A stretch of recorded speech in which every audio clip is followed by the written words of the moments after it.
Usually,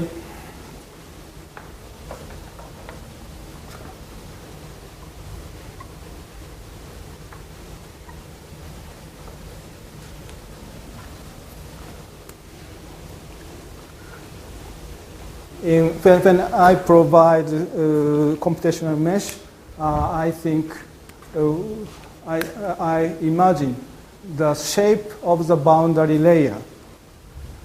In this case, boundary layer will be like this. The flow in the boundary layer is slower than outer region. Outer region, the velocity will be around. The order of velocity is around 1 if it is non-dimensionalized. And flow in the boundary layer is slower than this one. So fine meshing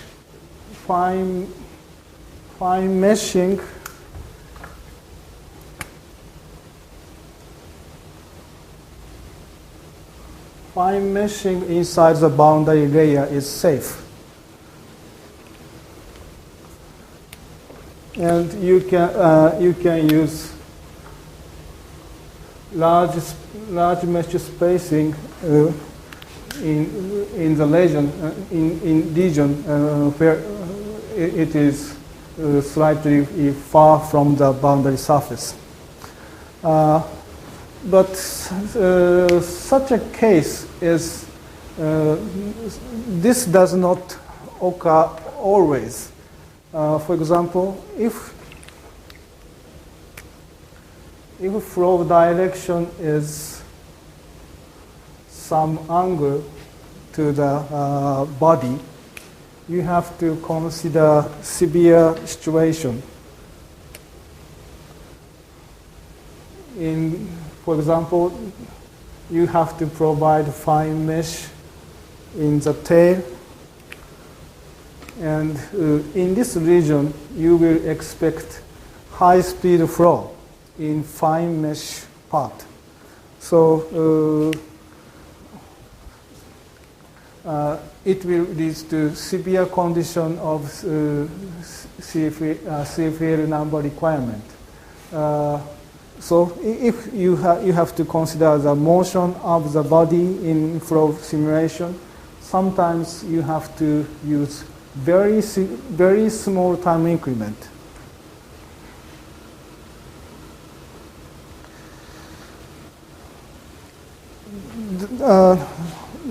This is for the consideration of CFL number, and there is also the consideration of diffusion.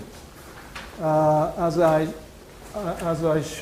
shown you, in diffusion consideration, time increment is proportional to the square of the delta x inverse.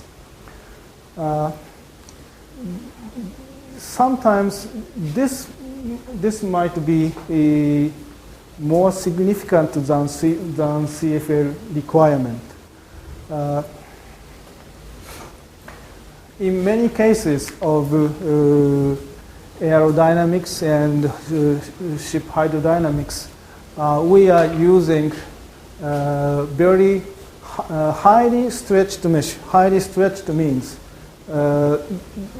the spacing is very fine near the body surface to resolve boundary layer problems.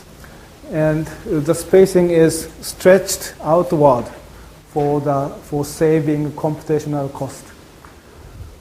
So in this case, spacing is very small near the boundary surface. Although this criteria shows it is delta x, but in this case, the important spacing is in the normal direction from the body surface. So if you imagine x direction is this one and y direction is normal to the body surface, you can say this is the condition of delta y. If it is laminar flow, the condition is slightly moderate. But in high Reynolds number flow, we will use turbulence model. Turbulence model is used in this type of formation. Mu zero indicates the viscosity of original flow physics. It is molecular viscosity. If there is no turbulence and the speed of flow is moderate, the viscosity only comes from molecular viscosity. But if there is turbulence also provides the exchange of momentum. The detail of the turbulence model comes later, but in this case, I will only show you the basic knowledge of turbulence model.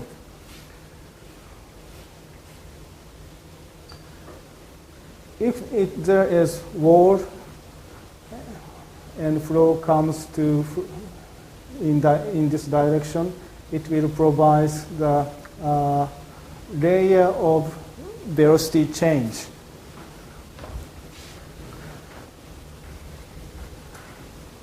And if the flow stream is fast, any small disturbance in the flow field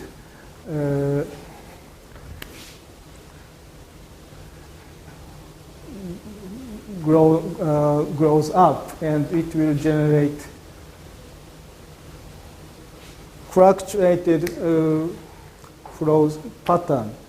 So the velocity profile will be like this, and the profile is always oscillating. It is not stable. So there is always exchange between high speed flow and low speed flow. However, this small fluctuation cannot be realized in the limited mesh spacing. So if mesh spacing is like this, we have to consider the exchange between these layers. So we have to add other model of momentum exchange. It will be treated like additional viscosity in the flow field. So in Reynolds averaged Navier-Stokes simulation, turbulence appears as the additional viscosity.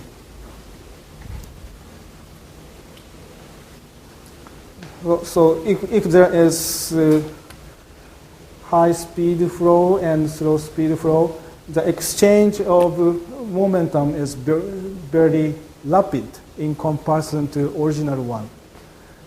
It is due to the turbulence.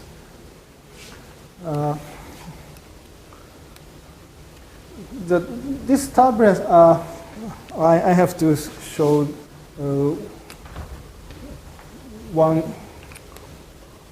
knowledge of turbulence. I show you that this type of fluctuation, but in the flow field, there is also fluctuation in vertical direction. So so in the turbulence, there is also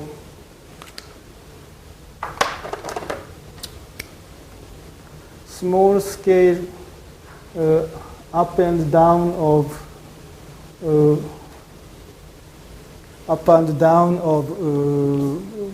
flow motion. So if there is high speed flow and low speed flow again, this going down motion makes additional diffusion in the flow phenomena. Then go back to this problem again. In high Reynolds number flow, we have to consider the turbulence viscosity, and it is much higher than original molecular viscosity. Sometimes it is 100 times larger than molecular viscosity. So we have to consider in this diffusion term criteria this coefficient mu should be effective viscosity of the simulation. So high Reynolds number flow has very strict limitation of time increment if it is used in explicit time integration. These two requirements will be moderate if you can use implicit time integration. But as I said, implicit formation requires higher CPU time. So you have to select two integration method of explicit and implicit based on your purpose of simulation. In my experience, my target is always unsteady motion of the flow. So mostly I will use explicit simulation with very small time increment. If time increment is small, explicit low order of accuracy scheme works fine.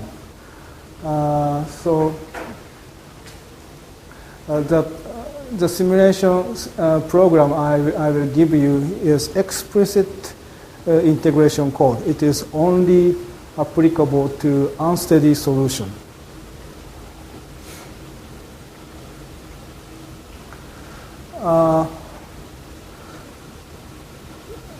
Next, the discussion will go to the time integration of Navier-Stokes equation. This will provide the basic time integration scheme of Navier-Stokes equation. This one is Navier-Stokes equation.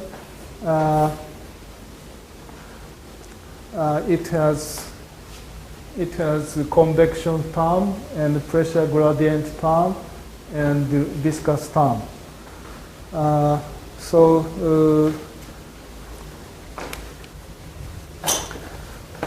How to obtain the flow field in the next step is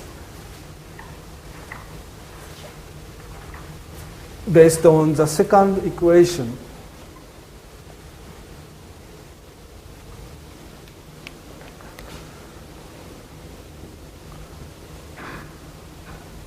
The time derivative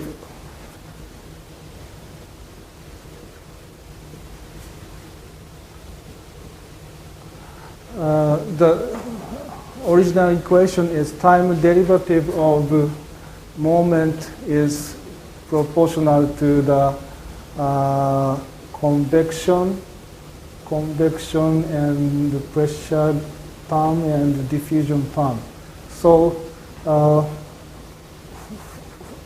what I'd like to get is this information. So by changing the formation of the equation, we will get this type of equation. In this case, the simulation goes like this. When I have flow field of ui, we will estimate the convection term and pressure term and the diffusion term. Then the summation of these three terms multiplied by time increment will be the change, the required change to the next step flow field.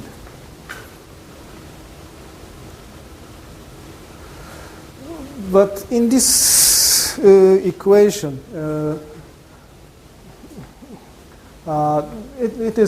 there's no mention about the pressure solution. As I said, incompressible flow simulation requires special treatment of the pressure field. One solution is fractional time step approaches.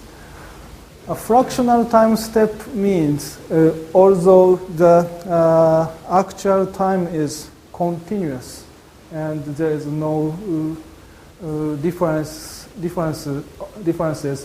in convection, pressure, and diffusion terms,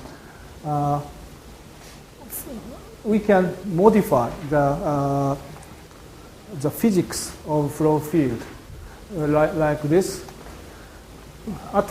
In the first step, we will consider only the convection and diffusion term, and predict and estimate the one special flow field. Now it is denoted as U asterisk.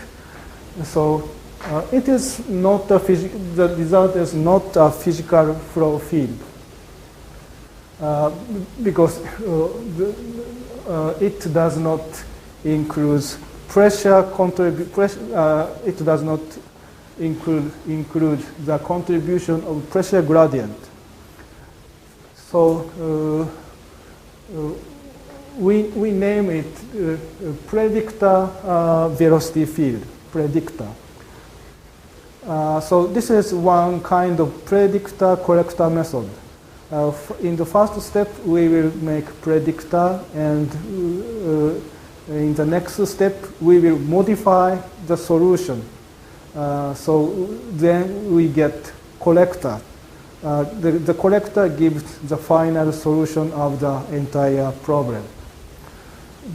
In this case, this is the predictor flow field is given by eliminating pressure contribution. Then pressure solution is like this. Pressure solution is the Poisson equation of pressure field. It is given by in this form.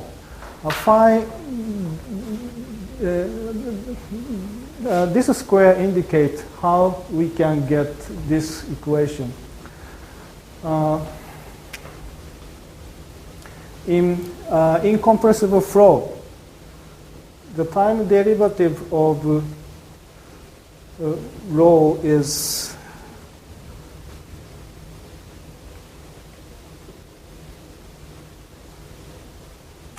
this is original form of the conservation of mass.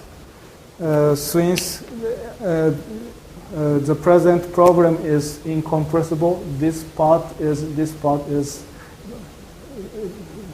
two parts are deleted, and we can get divergence of the flow velocity field is equal to 0.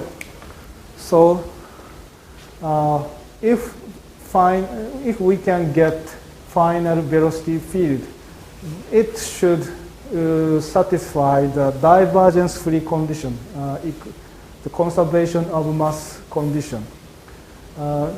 it means this one is equal to 0. In this case, the final velocity field is predictor velocity plus pressure gradient contribution. So we will divide this divergence operation to divergence of predictor and divergence of pressure gradient.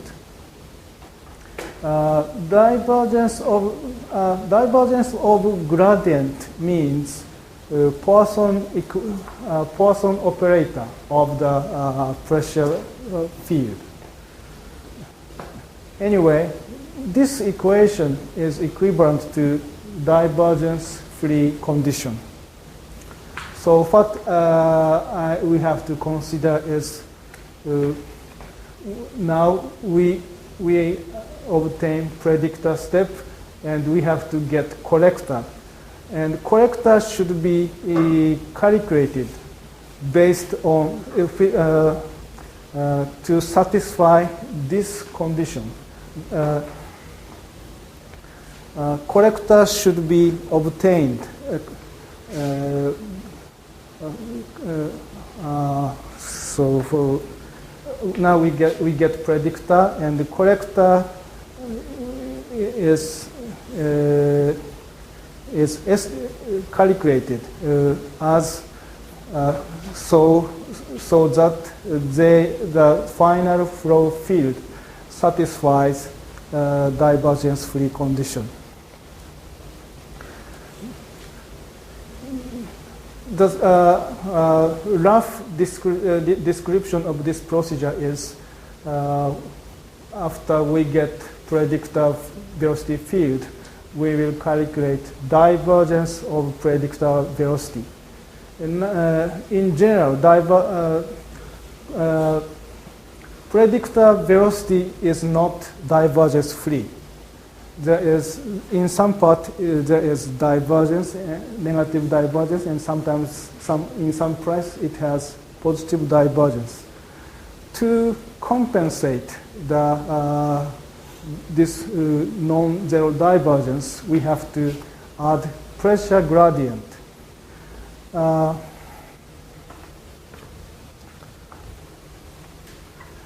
This can be depicted like this.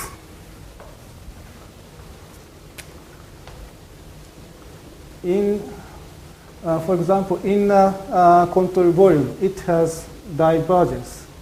In this case, like this. In the top and the bottom side, the flow is going out, and in the left side, flow is coming in, but in the right side, much more flow is going out. So in this case, divergence U is positive in this control volume. For compensate this divergence, we have to provide positive Poisson operation of pressure. It means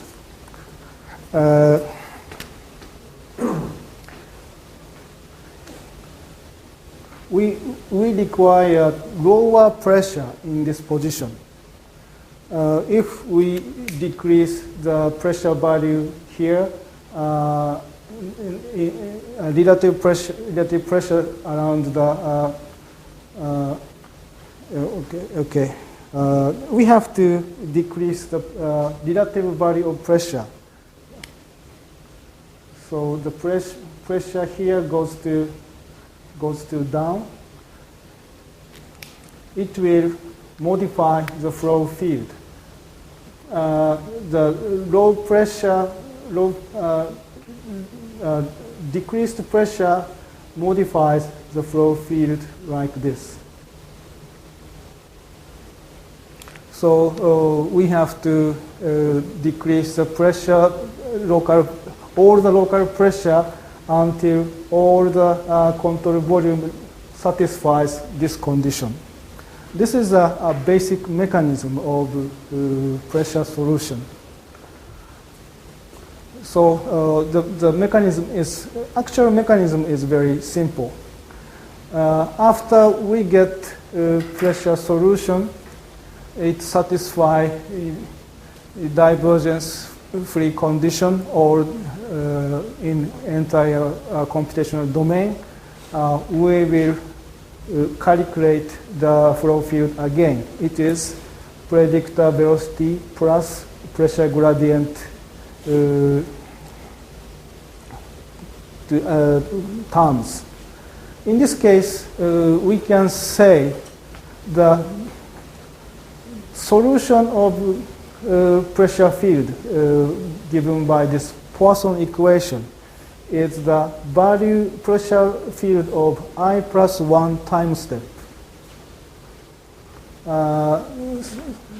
So in this case, pressure solution is implicit.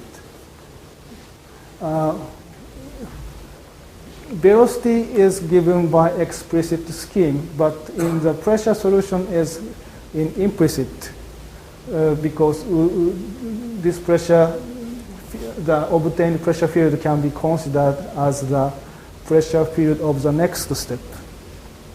So this typical approach is the combination of explicit velocity simulation and implicit pressure field estimation.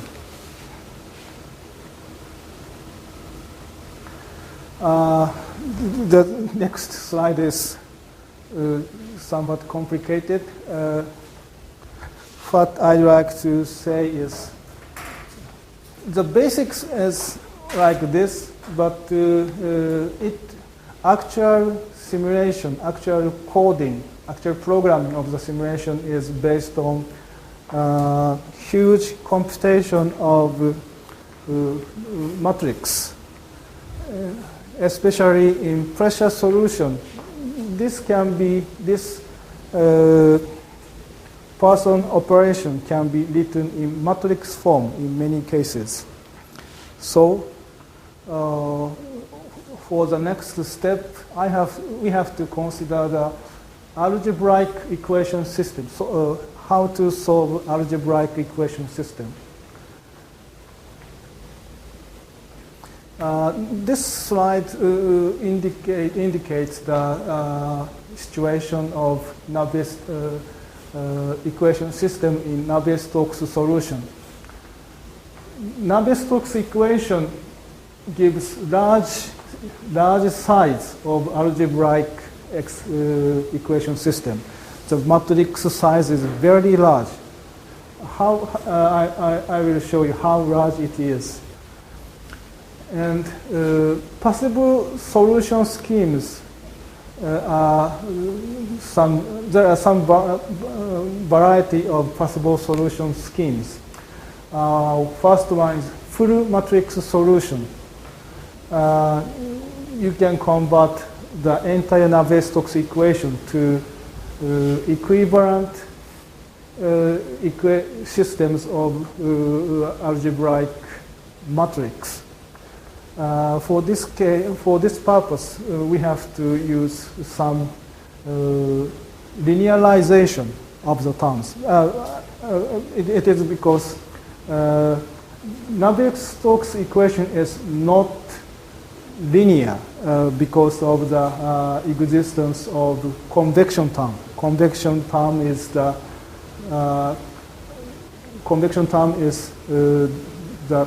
convection of velocity by velocity. So it is that velocity times velocity.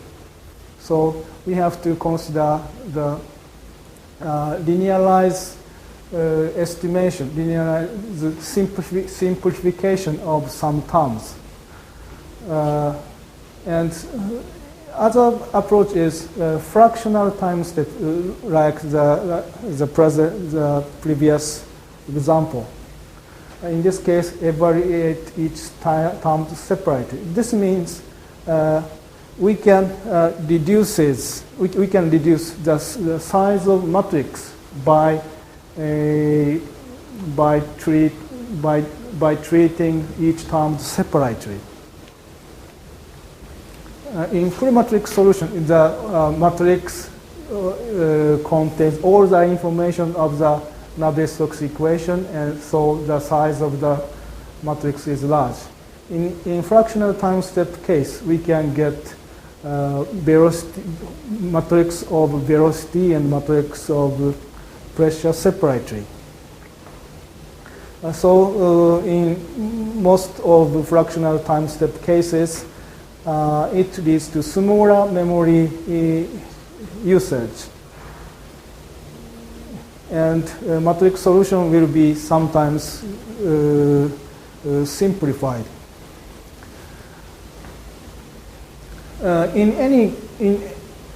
In both cases, matrix solution is not a special problem of flow field simulation. You can use all the technique of matrix solution in all of the engineering field.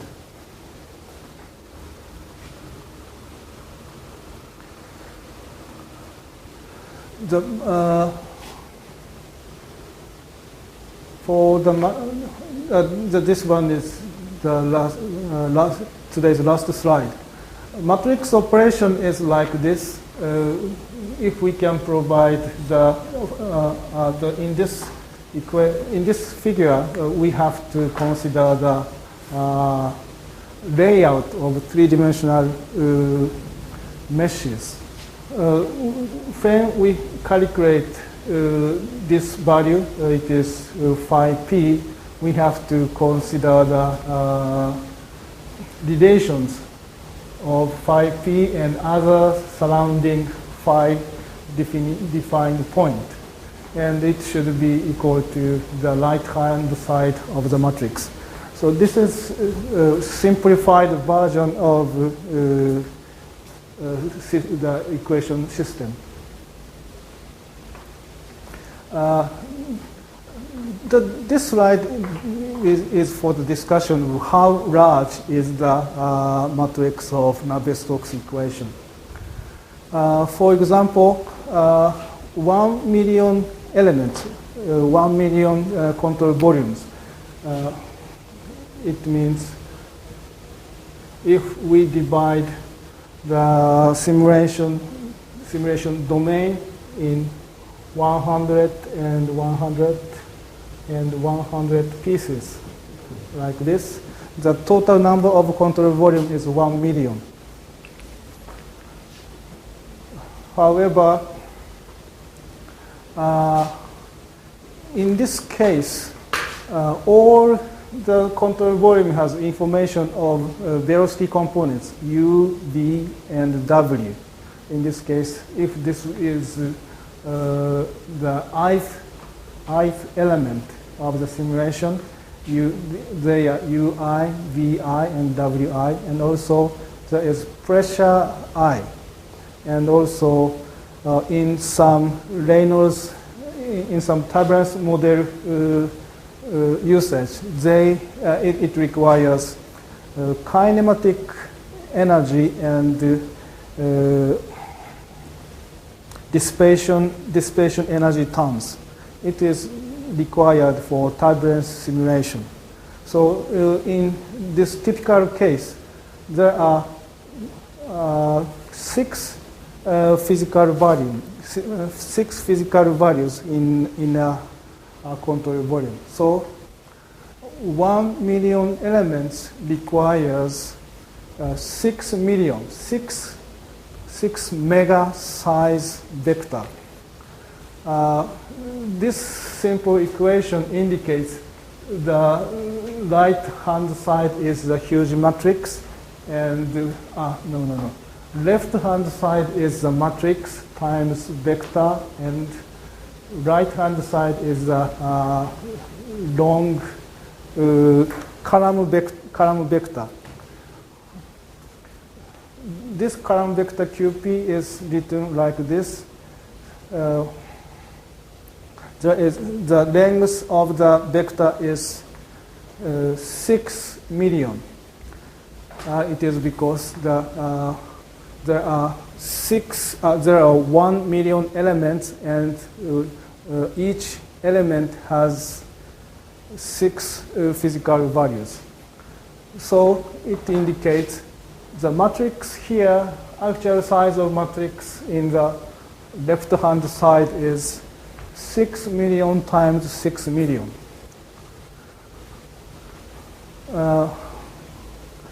But it is sparse matrix. Sparse means most of the elements are equal to 0. And so if you can use good scheme, you can reduce the simulation dramatically. But anyway, 6 million times 6 million is very, very large one. And 100 division is not a high resolution case at the present world of simulation.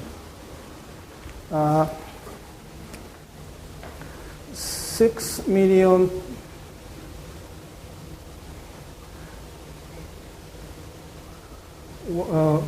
it indicates the square of 6 million times the size of word. Word is the unit of data storage.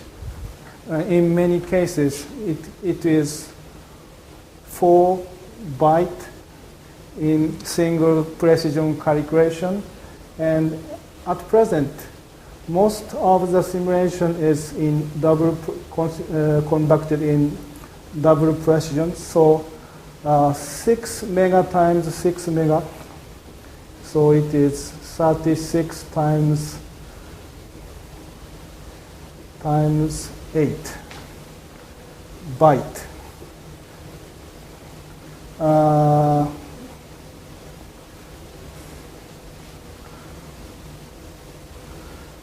Roughly it is, and it is